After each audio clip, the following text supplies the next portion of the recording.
Good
evening, folks. Just trying to give people time to get into the stream. I do think that you joined the stream. I do appreciate your time in getting on the stream tonight.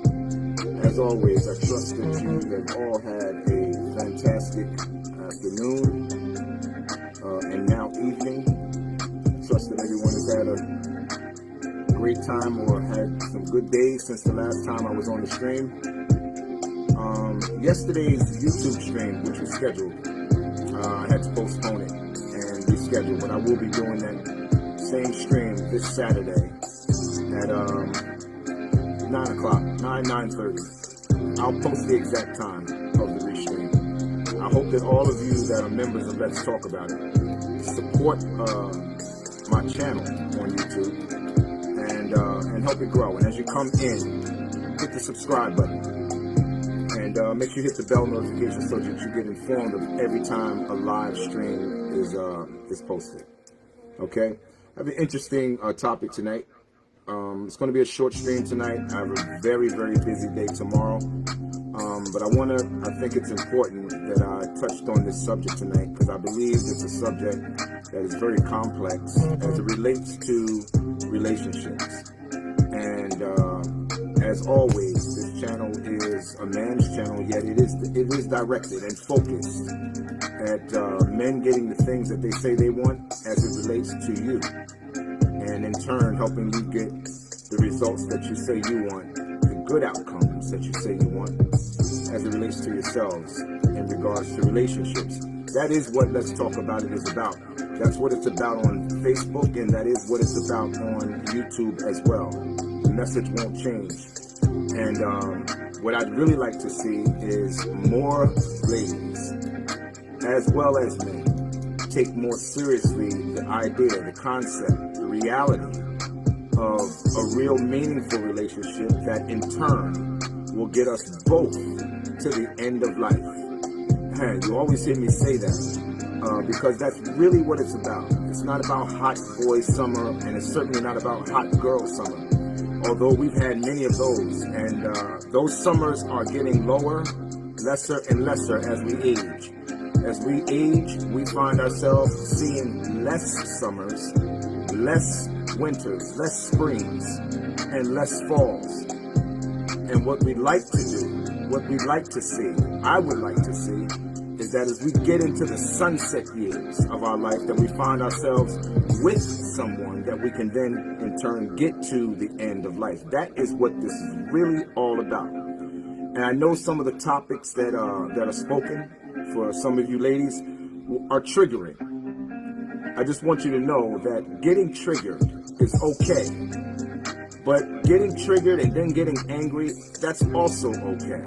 What's not okay is not us getting better. getting better, and then listening with an ear to understand as opposed to respond. And see, when you get to the place where you can't take constructive criticism, even if you don't like the way it's said and you don't like who said it, I've often used an example. There's many times that we've gotten told to do things, or we've been called out on our wrongdoing at work by our supervisors or the owner of that company.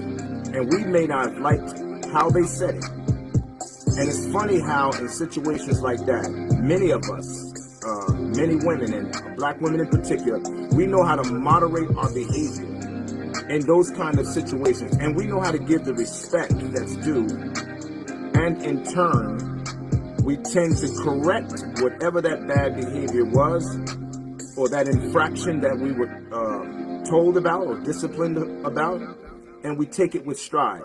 Why? Because we know we have something to lose.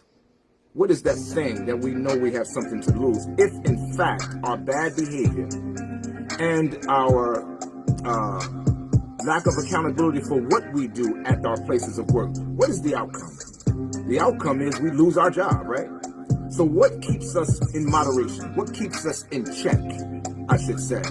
It is the fact that we know if we don't, there is a severe consequence to pay that trickles into this big snowball effect, which affects us on so many different levels. And what is that? We have no money to pay for our lifestyle. We lose the income that pays for our car notes, that pays for our rent or our mortgage. We lose monies that we need to survive, to perhaps feed our children or feed our wife if we're a man, or, you know, you lose the income, the resource that you need in real life to take care of yourself. And as a result, we moderate our tone and we correct our behavior in the workplace. We give that employer the respect of being non-combative. We give that employer the respect of being non-confrontational. We give him the respect that's due in that atmosphere, on that platform. And would I be correct? We do the same thing, and we did the same thing with our parents, many of us. We knew that bad behavior, we knew that being confrontational with our parents, we were met with severe consequences, right? We know those consequences involved pain. I know it did for me, and I'm pretty sure it did for you if we had good parents, right? And we moderated our tones when we spoke to our parents. We gave them the respect that they deserved for being a provider in our life. We gave them the respect they deserved as it related to our behavior, because they were what? The providers in our life. Well, the conversation I'm talking about tonight, the subject title is, has the modern woman become a Rubik's Cube that men do not want to solve? And what does that mean? What exactly does that subject mean? Well, it means this simply, that anything that's a Rubik's Cube, it represents a puzzle. So any of us that remember the Rubik's Cube, I know I used to try to sit for hours trying to figure out that puzzle. I mean, for hours. It wasn't until I watched the video that showed me how to get those 6 faces in place that I actually solved one. And I mean, I'm talking many years when that game had become unpopular. When it was viral, there was no instructions really to show you how to beat that puzzle unless you ran into some genius. And I knew a guy that could do it very quickly. I got a cousin that was able to do it very, very, very quickly. When you look at this here, there's something wrong. Is there something wrong with being complicated, disagreeable, confrontational, combative? This is then coupled with the need to be right. If in fact this kind of puzzle ultimately leads to the modern woman today and the modern mindset with the potential of dying alone by herself at some point as she reaches those sunset years, never having addressed the puzzle that's jumbled up inside her head with this modern mentality, with this hot girl summer mentality, and with the inability to be able to cooperate with a man so that she can get the positive outcomes as she goes into the sunset years of her life. Now, if you look at the subject title tonight and what we're talking about, I want to read something to you. Now, if you think about the Rubik's Cube, and I know many of you had a Rubik's Cube, and for those of you that had a Rubik's Cube, this is what I want to do. For those of you that know what a Rubik's Cube is, put a number 1 in the chat box. I want to see how many people to put a 1 in the chat if in fact you had a Rubik's Cube when you were growing up. Put a 1 in the chat box if you had a Rubik's Cube. I know I certainly did. Okay, let me see who had a Rubik's. Okay, shout out to Dwayne. Glad to see you on the stream tonight, brother. Yeah, and I know we had a lot of problems solving that puzzle. You know, it's funny when you got 6 faces that you got to fix together and make them all congruent. This is the problem in modern relationships today. Although there are multiple methods to solve the Rubik's Cube, the logic behind the puzzle remains the same. A player moves different pieces of the cube until all of its 6 faces, 6 faces, right, have the same colored pieces on each side, right? The Rubik's Cube is a test of one's mathematical skills and ability to recognize and remember those same 6 patterns, right? All of which spells in the modern relationship with women in general, black women in particular, what it spells for men is too much work. And ladies, I will tell you, it describes work that men do not want to solve. It describes a puzzle that men do not want to solve. Now, I will say this as a disclaimer. Men, we are complicated as well. We are complicated, no doubt. But why is it important for me to focus on the complications that affect many women and our women in general? I'm glad you asked. Because here's the thing. You've heard me mention in several different streams. Men determine relationships. Men also determine marriage. Women determine access to their bodies and also childbirth. Now, I want you to follow me and keep those 2 principles in place as we talk. If those 2 elements between the 2, male and female, are true, how important do you think, since you outnumber us on the earth, you outnumber us, based on the population of the black community in particular, if every black man married every black woman that was available in this country, we would still have 2 million black women left alone. So how urgent is it for you to be what's necessary and what you need to be for the men you say you want? I'm not talking about Pookie. I'm not talking about Nub Nub. I'm certainly not talking about Tim Tim. These are men who are unqualified, who don't qualify for a relationship, nor should they even be thinking about a woman, much less a relationship. They need, in fact, to be by themselves. They're not ready. But ladies, how many of you are ready? If, in fact, you don't take serious the complicated aspect that's hindering you from getting the outcomes that you say you want, how serious should you take this? You do, again, outnumber us. And if you outnumber us, how urgent do you think you need to be in being what men want? How will you know what men want if you're not even willing to ask men what they want? Or not even concerned at what men want? And I tell you, this is a serious deficiency among women, black women in particular, because most of the women in our communities have never been taught to even concern themselves at what a man wants. They've only been concerned about what they were told by Big Mama or what they were told by their mothers, who may, in most cases, been single themselves. You've heard me talk about this before. 85%.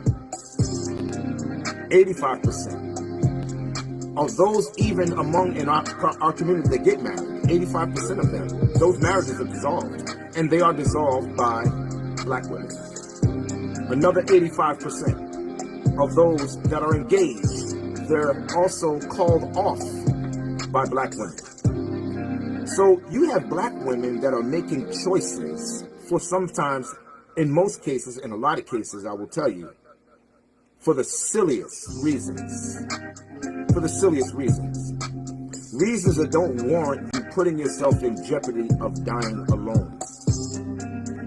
If we had just not stigmatized therapy to such a degree that you are then judged simply by wanting to get help, if we didn't stigmatize it to that degree, we would in fact get the help that we need in relationships, and many relationships would go undissolved.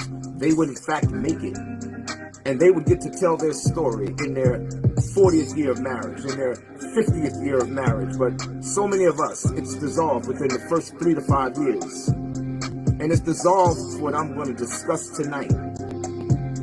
If you, ladies, find yourself with 6 different faces that a man has to concentrate and concern himself at trying to put in place and then memorize the pattern, the 6 patterns, to get back to the success of solving that Rubik's Cube, which is you. If that's what you're asking a man to do, I will tell you, you're going to go through a whole lot of unsuccessful relationships, because men are not signing up for that class because they know they're not going to graduate from that class. And even if they had the patience, even if they had the mental fortitude to sit and waste many years with you, being complicated, being confrontational, being combative, being uneasy to get along with, being a not so pleasant experience, even if they had the stamina to do it, many would opt out and chalk it off as it's not worth it. It's not worth the time. When in fact, if they could move on and make a different choice, they'd simply opt out, ladies. How important, again, is it to you to make the necessary changes that you need by simply asking the most important question you could ask as related to relationships, and that is, what attracts a man? What keeps him attracted? What's going to make him select me? What makes me stand out amongst the crowd? I will tell you, having one face and not 6. Having one face. See, 6 requires too much work. And men simply are not willing to solve that kind of complex puzzle. We're not willing to do it. What has got us here?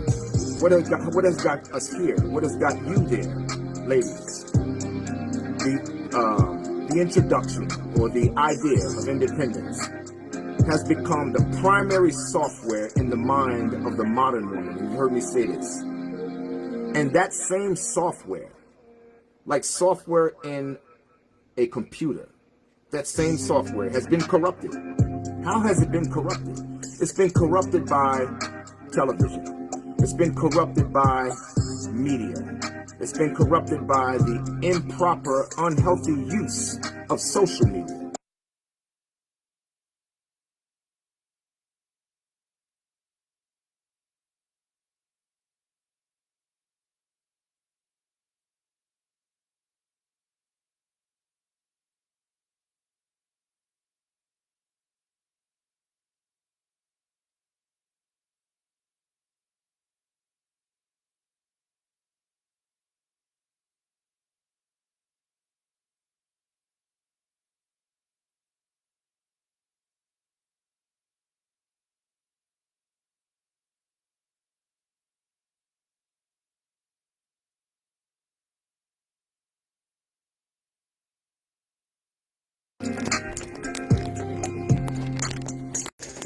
Well, we're back.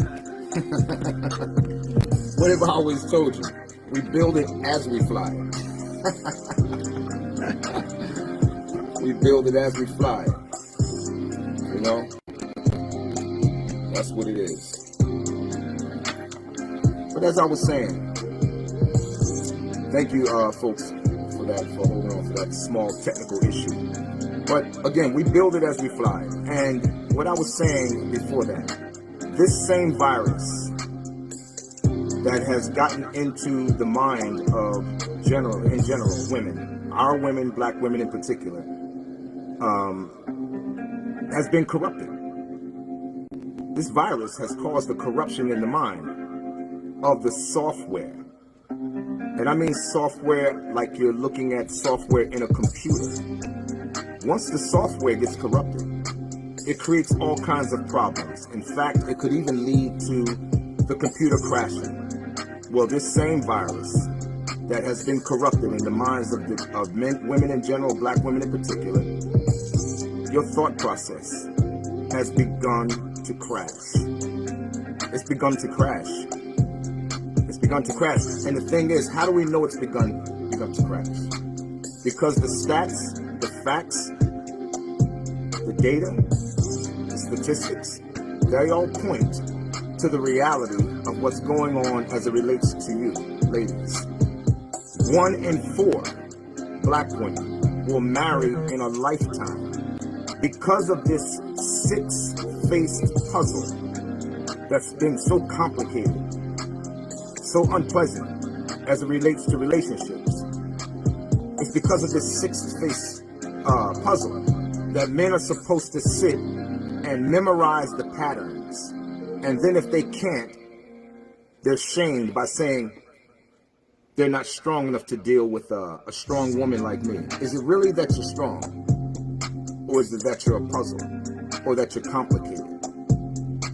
You can't be strong and complicated. You gotta pick. Which one? Are you strong or are you complicated? Are you easy to get along with or uneasy to get along with? Are you a pleasant experience or an unpleasant experience? You have to pick. Ladies, you have to pick. You know? Can you even smile at a man? You know?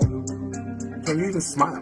Many of you walk up and down the streets, mean mugging, with no smile on your face, looking as if you're the most unhappy woman on the planet. And here's the saddest part about it.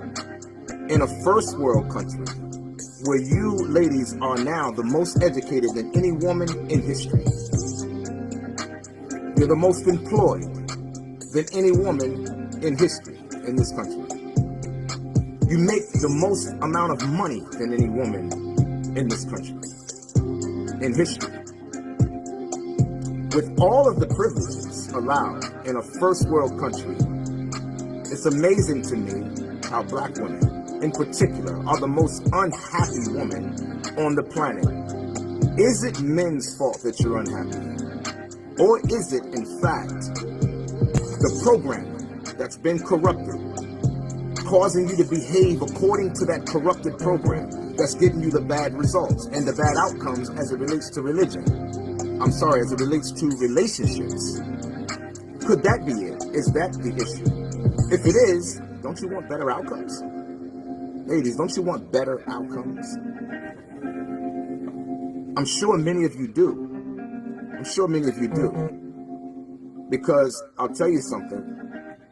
If you don't, what is the results?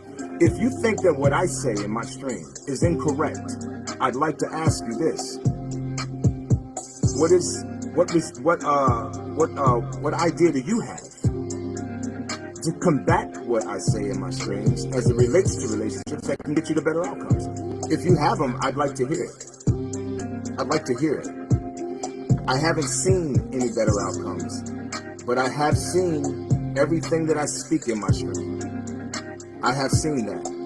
And blackdemographics.com, for black people, by black people, and the U.S. Census Bureau, in addition to the United States Health Department, they all bear witness to the same talking points that I speak in every single stream. This is verifiable information. It's not opinion. It's not opinion at all. So if others who don't even represent our community, the black community in particular, can take these same stats, and then other organizations such as blackdemographics.com can do the same research nationally and come up with the same kind of results. It stands to suggest that there is so much truth in these stats, in these statistics. A young lady said to me, she said, well, you generalize all women. Well, I said to her, I said, are generalizations acceptable in conversation? Because what does it mean to generalize anything? It means that the numbers are so high. Generalizations don't imply the entire population. How could I do that? How could anyone do that? How could any research truly do that? Because they can't get to all the billions of people that's on the planet. But they can deal with those first world countries, those that practice traditional marriage principles, those that practice traditional lifestyles. That's where these stats are taken. So since we're in a first world country and we here practice generally traditional marriage principles, and we also have traditional lifestyles for the most part, meaning we go to work, we come home, we get a paycheck for those of us that have jobs. And then for those of you that have careers, you've gone to college, you got a degree that qualified you for any one particular career path that you've taken, right? These are traditional paths. That's why you can use generalizations. But if the generalizations say that 1 in 4 of you ladies will marry in a lifetime, and that one of you of those 4 will die alone by yourself, here's the thing. No one, and I mean no one, of any nationality, truly, in any large mass number, is marrying black women. It's not happening. Black women, black men in general, are running away from the whole idea. It doesn't even sound like a good idea anymore to many black men throughout this whole entire country. And that's sad. That's sad. Why is this? Because the modern woman has become a Rubik's Cube. Way too complicated. That men do not want, nor do they have the patience to solve. And here's the thing. What you hear me say in every stream, we are better together than we are apart. Now, I say that so much and so often because I'm trying to tattoo it into your brain. Ladies, I'm trying to tattoo it into your brains. And for any men that watch my stream, I'm trying to tattoo it into your brain as well. Because it's going to take 2 of us to make this thing truly work. I told you, ladies, if you don't have us, you have 2 options. You will either learn how to cooperate with a man by asking the men that you say you want what they want, or you will move in and partner up with a female, and that's your choice.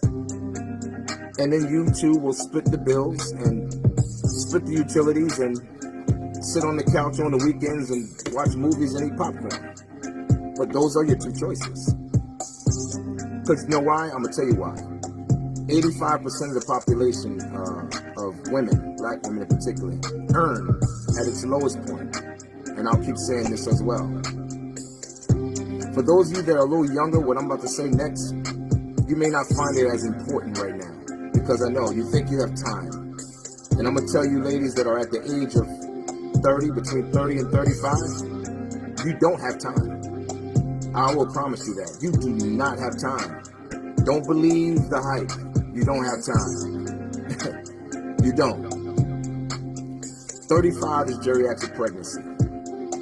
That means if you decide you want a child, after you finish running and avoiding true, meaningful, committed relationships, and then decide that, you know, I think I'll take relationships serious now.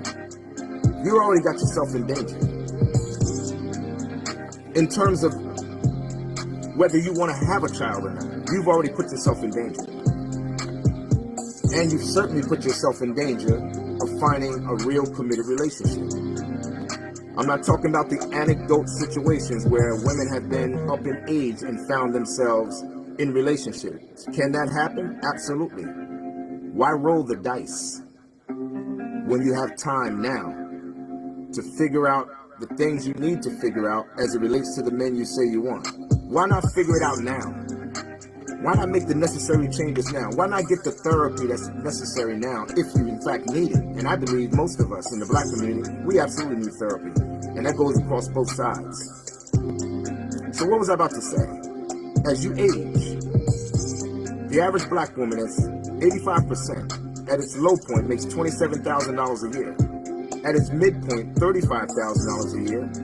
And at its high point, $40,000. Men make between $41,000 and $42,500 a year. And I know that sounds like it's not a lot of money. I'm going to tell you how the dynamics of those two coming together as a committed, meaningful relationship.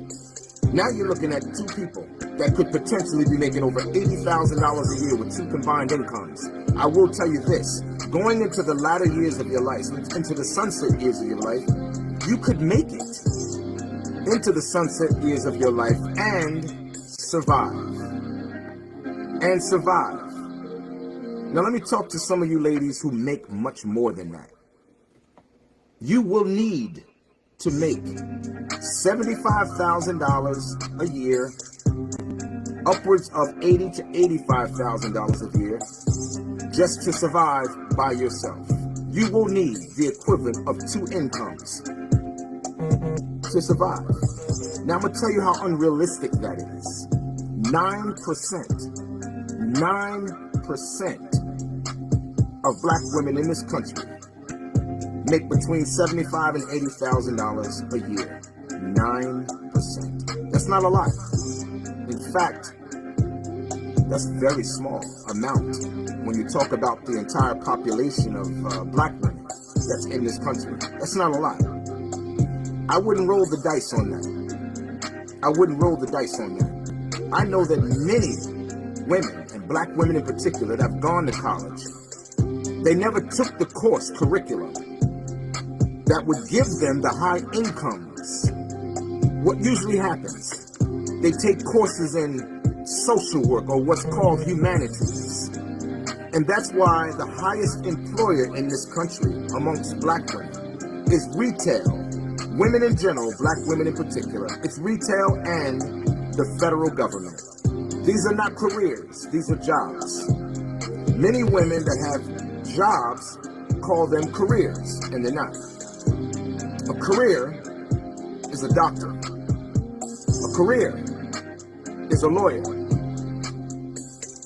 If you're an executive inside of a company, you have a job, even if it's salaried. There's a difference. And I will tell you this, if you make $75,000 to $80,000, ladies, that's the only option you have of not prioritizing a relationship, because that's the only way you'll be able to survive by yourself. Why is this so important? Why do I stress this all the time in every stream? I'll tell you why.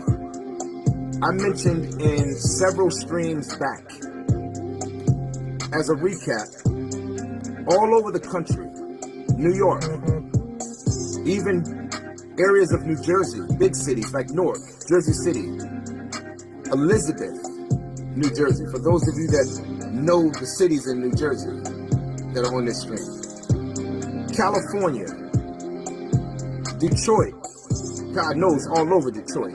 Detroit is a sad case. But other cities in New Jersey, like Camden, New Jersey,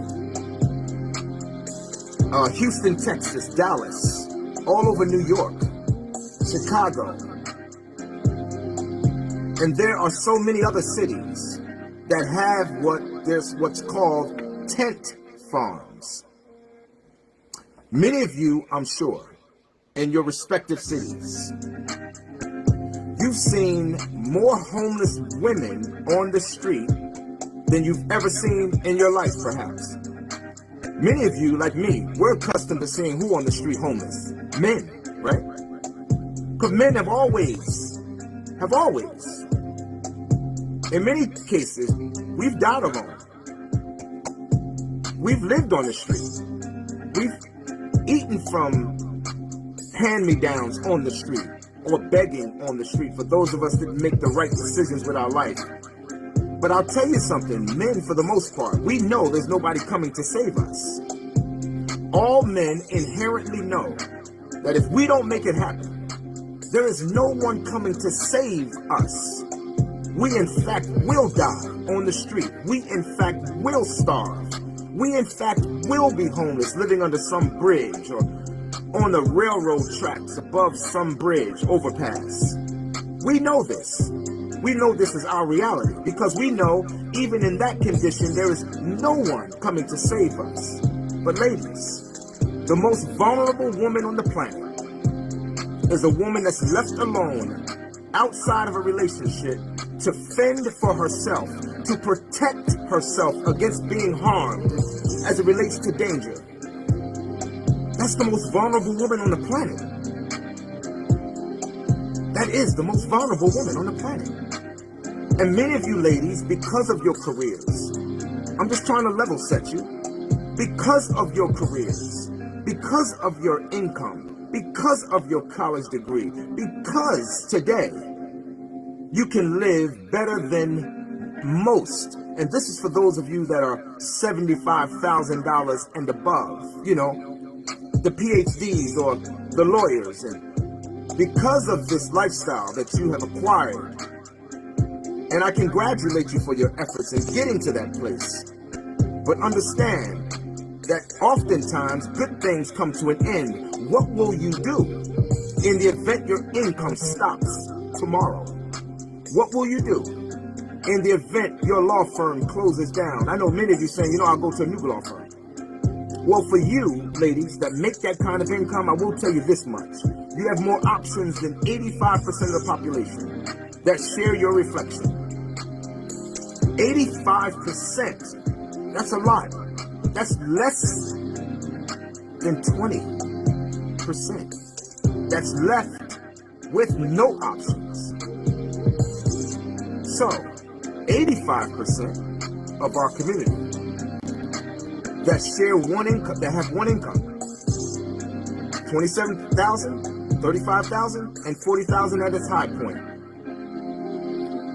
You won't be able to survive to the end of life with that kind of income, alone and by yourself. Should this not become a priority,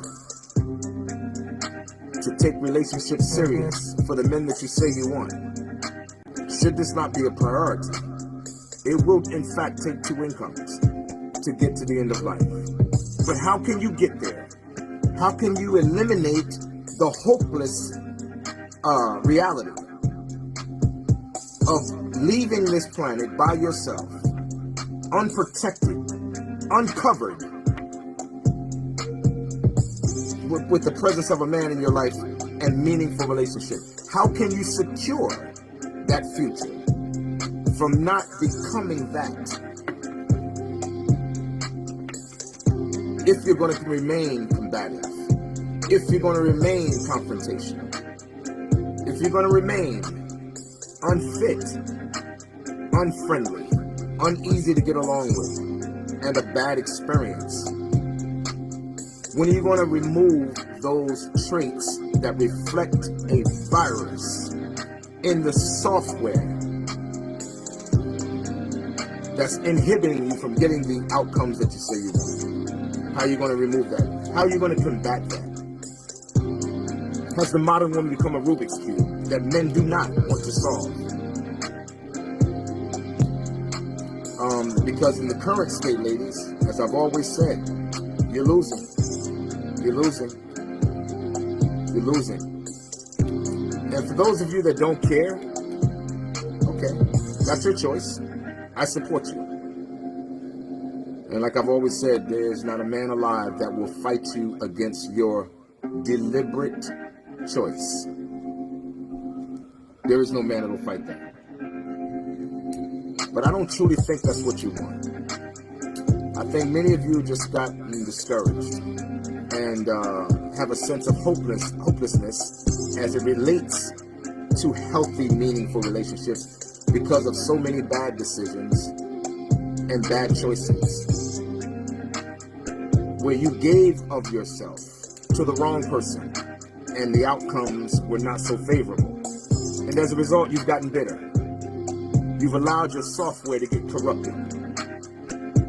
In addition to what modern ideals and thought processes have done to help corrupt that same software, in telling you in so many cases that you didn't need a man. So you got all these different spamwares and spywares and viruses flooding and taking up all the resources in your mind to where you can't think clearly today to take priority over what relationship actually means. And as a result, you can't get the outcomes that you say you want. So many of you just said, you know what, the hell with it. I'm gonna stop trying. I don't care. I'm gonna just get what I can get from whoever I can get it from. And now it's gonna turn you into a puzzled Rubik's Cube of a monster when it comes to relationships. And many men that see you, they see you coming. And they take what they can get as well. In most cases, it's your sexual attention. And the thing with a virus, it makes the computer not so valuable. It doesn't perform efficiently once it's corrupted. But you can still kind of use it a little. As long as you have a screen and it hasn't completely blacked out, you know, you can get some kind of use. It's just that the use you get is so inefficient. Well, that's what a lot of you ladies get when your virus has begun to corrupt the software to the point now there's not much value with you. So what you do, when men see you coming, they see a computer that's not that valuable, and they treat you accordingly. They seek after your sexual attention. And then you're left in despair, upset, disappointed, angry in many cases, and worse than you were when he found you. See, this is where therapy comes in. Therapy comes in here at that point. Because for you to get the outcomes that you say you want going forward, if you intend to get yourself and beat yourself out of that cobweb of confusion and complication in terms of how you think and behave, it's going to require therapy. Absolutely. It's going to require, like I've said many times, you sitting on someone's couch and getting an analysis, an honest analysis from an objective standpoint. From an objective standpoint. From someone who has no dog in the fight. You know? From someone who has no dog in the fight. See, if you ask your auntie, she might be single. She may be suffering also the symptoms of Rubik's Cube behavior. Her software may be corrupted as well. If you ask your sister, she may be suffering from the same virus. You know, one thing about viruses, they tend to hit the whole family. You know, a virus will seek out every resource on a computer until it infects every resource, until finally the whole computer crashes. That's the characteristics of a virus, or spamware, or a Trojan horse. Have you been corrupted? Has the modern woman become a Rubik's Cube that men do not want to solve? Nor are they even interested in signing up for that class, knowing they will never graduate. This is a short stream tonight. I have an extremely busy day tonight. I thank all of you for getting on the stream tonight. I hope you got something out of it. For those of you that got on the stream tonight during in real time, I appreciate you for sacrificing your time. For those of you that watch the stream after the stream ends, I also appreciate your time. And with that being said, I wish everyone a productive, healthy, positive day tomorrow until I return on the next stream. and which will be this Monday coming. I'll be back for another stream. I chose to forego doing live streams on Facebook, and I was going to dedicate completely to YouTube. You know, but I said this. I said, you know, I have a loyalty to the members that chose to accept the membership of Let's Talk About It.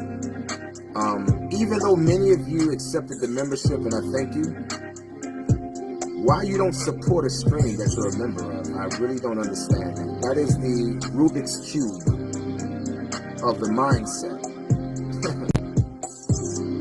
I don't understand it. You know, I don't understand it. But for those of you that are on the stream, I'm not going to assume that all of you are simply choosing not to support a stream that you voluntarily accepted as membership. But again, I'm going to continue with my lives on Facebook for a little bit longer. I'm going to do a few more streams. I don't know how many. When I get to a specific number and I know inside that I'm done, then I will be. And then I will refer all my streams to my channel on YouTube. Although I will repost every live stream from YouTube to Let's Talk About It on Facebook. I will continue to do that. So you'll be in the loop of what's going on and what I'm doing in terms of the talking points. But I'm going to go exclusively to YouTube at some point. Shout out to Dwayne Bowen. Shout out to you, family. Our conversation and relates to that. I thank you for that advice. I appreciate that. And I will adhere to good advice. Always appreciate good advice. Ladies, I hope you appreciate good advice. Because that's all Let's Talk About It is about. Doing my gut-wrenching best to give you good advice from an honest perspective. Because I want to see the best outcomes come to you as well as come to us. Because we are better together than we are apart. With that being said, I am finished. I am your host, Charles Chandler of Let's Talk About It. And with that, we are gone.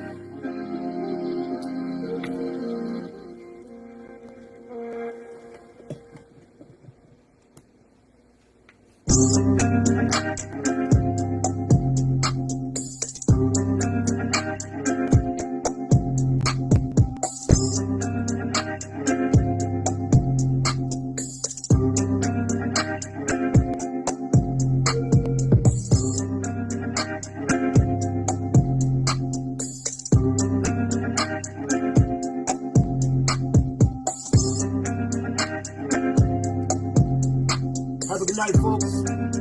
I look forward to seeing you Monday. I will be doing a live stream tomorrow night on YouTube, definitely, at 9 p.m. on YouTube, on my YouTube channel, entitled Let's Talk About It Now. Let's Talk About It Now, at 9 p.m. tomorrow. Make sure coming in the door, you hit that subscribe button. All right? Again, I appreciate you.